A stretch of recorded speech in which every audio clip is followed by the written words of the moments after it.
So how do we learn? And why do some of us learn things more easily than others? So as I was mentioned, I'm Dr. Lara Boyd. I'm a brain researcher here at the University of British Columbia, and these are the questions that fascinate me. So brain research is one of the great frontiers in the understanding of human physiology, and also in the consideration of what makes us who we are. It's an amazing time to be a brain researcher, and I would argue to you that I have the most interesting job in the world. What we know about the brain is changing at a breathtaking pace. And much of what we thought we knew and understood about the brain turns out to be not true or incomplete. Now, some of these misconceptions are more obvious than others. For example, we used to think that after childhood, the brain could not change. And it turns out that nothing could be farther from the truth. Another misconception about the brain is that you only use parts of it at any given time, and it's silent when you do nothing. Well, this is also untrue. It turns out that even when you're at rest and thinking of nothing, your brain is highly active. So it's been advances in technology, such as MRI, has allowed us to make these and many other important discoveries. And perhaps the most exciting, the most interesting and transformative of these discoveries is that every time you learn a new fact or skill, you change your brain. It's something we call neuroplasticity. So as little as 25 years ago, we thought that after about puberty, the only changes that took place in the brain were negative. The loss of brain cells with aging, the result of damage, like a stroke. And then studies began to show remarkable amounts of reorganization in the adult brain. And the ensuing research has shown us that all of our behaviors change our brain, that these changes are not limited by age. It's good news, right? And in fact, they're taking place all the time. And very importantly, brain reorganization helps to support recovery after you damage your brain. The key to each of these changes is neuroplasticity. So what does it look like? So your brain can change in three very basic ways to support learning. And the first is chemical. So your brain actually functions by transferring chemical signals between brain cells, what we call neurons, and these trigger a series of actions and reactions. So to support learning, your brain can increase the amount or the concentrations of these chemical signaling that's taking place between neurons. Now, because this kind of change can happen very rapidly, this supports short-term memory or the short-term improvement in the performance of a motor skill. The second way that the brain can change to support learning is by altering its structure. So during learning, the brain can change the connections between neurons. Now here, the physical structure of the brain is actually changing, so this takes a bit more time. These types of changes are related to long-term memory, the long-term improvement in a motor skill. Now, these processes, they interact, and let me give you an example of how. So we've all tried to learn a new motor skill, maybe playing the piano, maybe learning to juggle. And you've had the experience of getting better and better within a single session of practice and thinking, I've got it. And then maybe you've returned the next day and all those improvements from the day before, they're lost. What happened? Well, in the short term, your brain was able to increase the chemical signaling between your neurons. But for some reason, those changes did not induce the structural change that are necessary to support long-term memory. Remember that long-term memories take time, and what you see in the short term does not reflect learning. It's these physical changes that are now going to support long-term memories and chemical changes that support short-term memories. Structural changes also can lead to integrated networks of brain regions that function together to support learning. And they can also lead to certain brain regions that are important for very specific behaviors to change their structure or to enlarge. And so here's some examples of that. So people who read Braille, they have larger hand sensory areas in their brain than those of us who don't.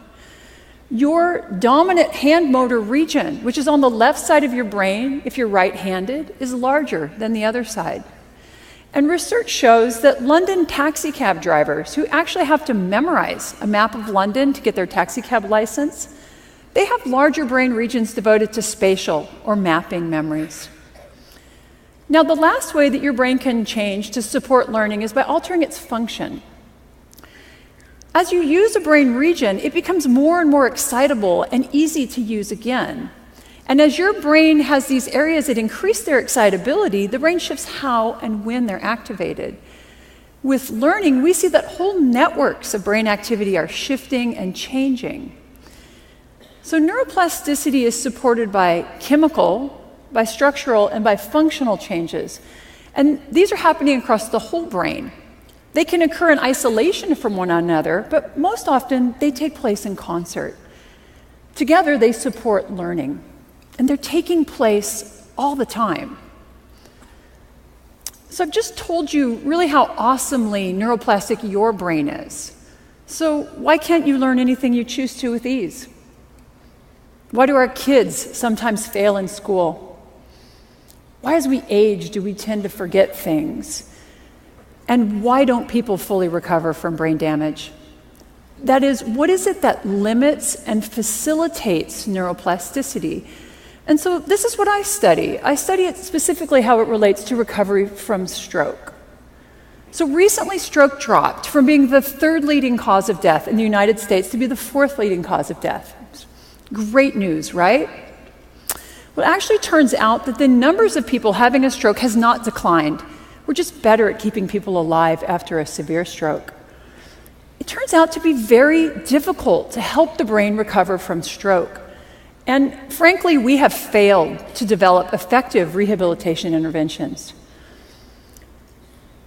The net result of this is that stroke is the leading cause of long-term disability in adults in the world. Individuals with stroke are younger and tending to live longer with that disability. And research from my group actually shows that the health-related quality of life of Canadians with stroke has declined.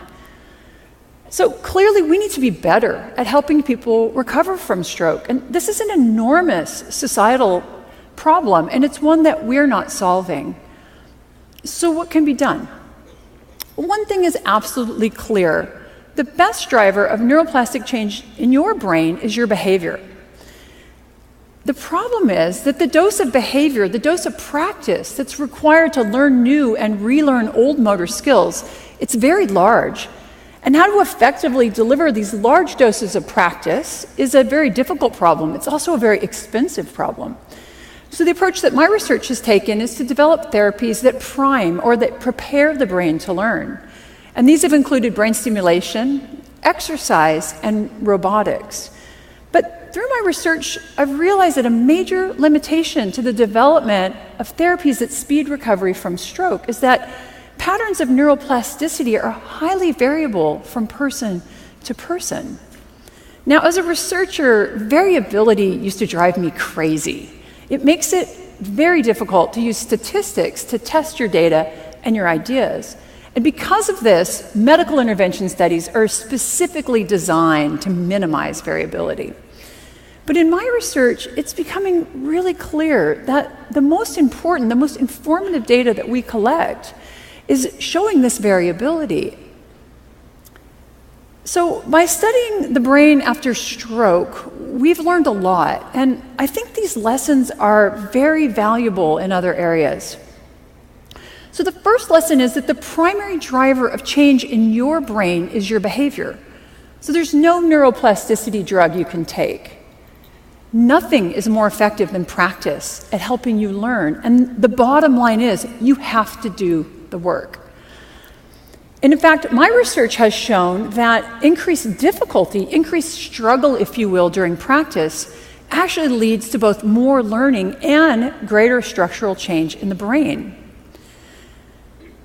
The problem here is that neuroplasticity can work both ways. It can be positive. You learn something new and you refined a motor skill. It also can be negative, though. You forgot something you once knew. You become addicted to drugs. Maybe you have chronic pain. So your brain is tremendously plastic, and it's being shaped both structurally and functionally by everything you do, but also by everything that you don't do. The second lesson we've learned about the brain is that there is no one-size-fits-all approach to learning. So there's no recipe for learning. Consider the popular belief that it takes 10,000 hours of practice to learn and to master a new motor skill. Now, I can assure you it is not quite that simple. For some of us, it's going to take a lot more practice, and for others, it may take far less. So the shaping of our plastic brains it's far too unique for there to be any single intervention that's going to work for all of us. And now this realization have forced us to consider something called personalized medicine. So this is the idea that to optimize outcomes, each individual requires their own intervention. And the idea actually comes from cancer treatments. And here it turns out that genetics are very important in matching certain types of chemotherapy with specific forms of cancer. My research is showing that this also applies to recovery from stroke. So there are certain characteristics of brain structure and function that we call biomarkers. And these biomarkers are proving to be very helpful in helping us to match specific therapies with individual patients. And the data from my lab suggests it's a combination of biomarkers that best predicts neuroplastic change and patterns of recovery after stroke. And that's not surprising given how complicated the human brain is. But I also think we can consider this concept much more broadly. Given the unique structure and function of each of our brains, what we've learned about neuroplasticity after stroke applies to everyone. Behaviors that you employ in your everyday life are important. Each of them is changing your brain. And I believe we have to consider not just personalized medicine, but personalized learning. The uniqueness of your brain will affect you, both as a learner and also as a teacher.